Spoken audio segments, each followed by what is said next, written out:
विधानसभा की 10 सीटों पर होने वाले उपचुनाव को लेकर भारतीय जनता पार्टी अपनी तैयारियों में लगी है, लेकिन ऐसे में भारतीय जनता पार्टी की सहयोगी पार्टी निषाद पार्टी 2 सीटों पर अपने सिंबल के साथ चुनाव लड़ने की तैयारी कर रही है। कैबिनेट मंत्री संजय निषाद हमारे साथ मौजूद हैं।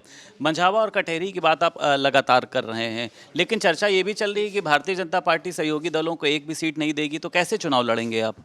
ये आपका कहीं अगर कोई आधिकारिक बयान दिया हो भारतीय जनता पार्टी को तो उस पर बातचीत किया जाए। बैठकें हो रही, हम लोग एनडीए के पार्ट हैं और 10 सीट जीतने की तैयारी चल रही है। भारतीय जनता पार्टी का 25 साल का परंपरा रहा, जो सीटें जिसकी रही है वो लड़ती रही हैं। अगर कोई रहता है उसमें बैठ के विचार किया जाएगा। कोई है, जब तक उस पर कोई ऐसी बातें नहीं आती है तो उसको इस तरीके से कहना कि नहीं कोई नहीं। 2 सीटों पर चुनाव लड़ने को लेकर मंत्री जी कोई बातचीत हो? 10 सीटों पर चुनाव लड़ रहे हैं, लेकिन 2 सीटें भारतीय जनता पार्टी ने 2022 में हम लोग दी थी, जिसपे एक पर विधायक हमारे थे भोजन भरी थाली के, दूसरा हमारे कुछ वोटों से हार गए थे। तो हम लोग जीत के समीकरण को बदलने के लिए आए हैं और जीतेंगे। 2022 में आपने देखा होगा जीते होंगे, 11 सीटें हारी हुई लिया था और 9 सीटें जीत कर दिया। इसमें भी हम लोग चाहते हैं 10 में से अधिक सीटें एनडीए जीते। अच्छा, अयोध्या का मामला देखा, उसके बाद आपने कन्नौज का मामला भी देखा, किस तरीके से जो वहाँ के नवाब सिंह यादव हैं उसका जो नाम है वो दुष्कर्म के मामले में सामने आया है। लेकिन इस पर ये देखा जा रहा है कि अब अपराध पर किस तरीके से जो समाजवादी पार्टी है वो भी कुछ नहीं बोल रही है, इस पर राजनीति हो रही है। देखिए, कोई भी हो, बेस वोट, कांग्रेस का बेस वोट कभी था और 70 साल कैसे उनको सुरक्षा दिया कांग्रेस ने, बाकी को कैसे सताया और कैसे लोगों के साथ जो है समस्या पैदा किया। उसी तरीके से सपा का भी बेस वोट है। दोनों बेस वोट हैं और दोनों आपने देखा होगा कि बड़े अपराध और बड़े मतलब तरीके जो जिसकी थू थू पूरे देश में हो रही है, और दोनों बेस वोट नाराज़ हो जाए इसके वजह से आप देखेंगे पार्टी से उन्हें निकाला नहीं जा रहा। हमारे कहने का मतलब कि कोई भी पार्टी जज नहीं होती है। पार्टी जो है एक फैसला लेती है कि हम लोगों को न्याय दिलाएंगे, हैं। अगर किसी के खिलाफ आरोप लग गया तो उसे बाहर करें, जब कोर्ट से फैसला हो जाएगा तो फिर शामिल कर लेंगे। कौन सी ऐसी मजबूरी है जो दोनों को बाहर नहीं निकाल रहे हैं और उस पर उनके साथ खड़े होकर उन्हें बचाने की कोशिश कर रहे हैं।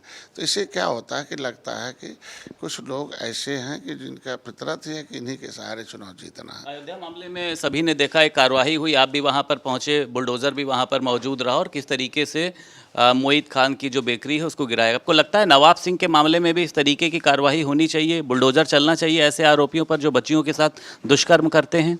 नहीं, हमारे जो अवैध संपत्ति है, जो लोगों ने दहशत फैला के कब्जा किया, उस पर बुलडोजर चलता है। तो हमारे कहने में अगर इनके पास भी मिलेगा तो यहाँ भी चलेगा, हमारे कहने का मतलब। लेकिन यह है कि अब हम तो, क्योंकि हम कमज़ोरों के साथ, निषाद पार्टी का नाम ही निर्बल इंडियन शोषित है, अन्याय उसी के ऊपर होता है जो कमज़ोर है। तो हमको तो वहाँ जाना ही पड़ता है जहाँ उनके साथ अन्याय होता है। तो उसके हमें अयोध्या गया, आवश्यकता पड़ेगी तो हमें कन्नौज भी जाएंगे।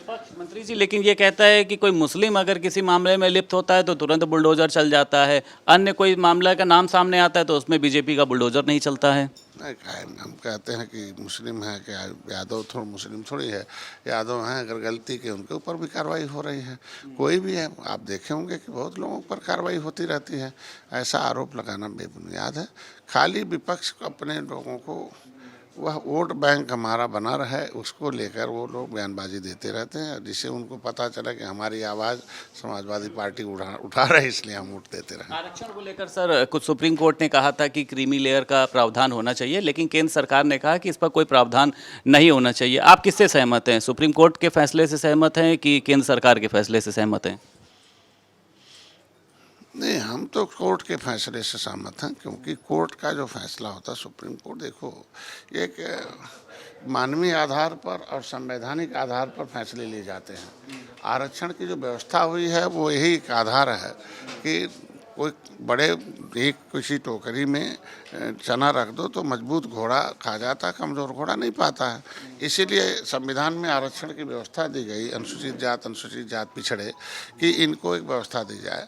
तो हम कहते हैं कि आज के दिन में वो जब व्यवस्था ही है कि कमज़ोरों को अवसर मिलना चाहिए, तो 70 साल में जो आरक्षण के लाभ लेकर मजबूत हो चुके हैं उन्हें भी चाहिए कि कमज़ोरों को अवसर प्रदान कर दें।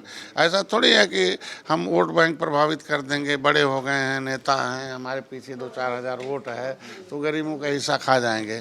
समय आने दीजिए। हम कह रहे हैं कि जैसे जैसे गरीब जागेगा, सोशल मीडिया है ना, अब गाँव-गाँव जाएगा कि भाई हमारा हिस्सा, भाई रिक्शा पुलर का बेटा डीएम कैसे बनेगा तब तक जब तक कि भाई उसका एक लिमिट है कि इतनी सीटें हैं, इतने लोग हैं। तो वह रिक्शा पुलर का बेटा जब डीएम एसपी बनेगा और एसडीएम बनेगा तो रिक्शा पुलर की व्यवस्था कैसे उसकी दूर होगी, कैसे उसकी समस्या उनके अंदर आएगी। देखिए पैर में बेवाई नहीं फटी और दर्द क्या जानता है।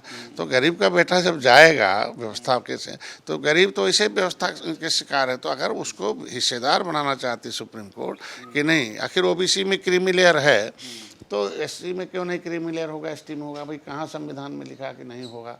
हम कह रहे हैं संविधान में संशोधन की व्यवस्था दी गई है। संविधान में सुप्रीम कोर्ट भी एक संविधान के दायरे में रह के फैसला देने की व्यवस्था दी गई है। लोकतंत्र में है तो लोकतंत्र में चारों स्तंभ में, तो चारों स्तंभ को लोगों को सम्मान करना चाहिए। बहुत शुक्रिया बात करने के लिए। उत्तर प्रदेश सरकार में कैबिनेट मंत्री संजय निषाद हमारे साथ मौजूद थे। लखनऊ से वीडियो जर्नलिस्ट अरविंद कुमार के साथ संदीप खेर, भारत समाचार।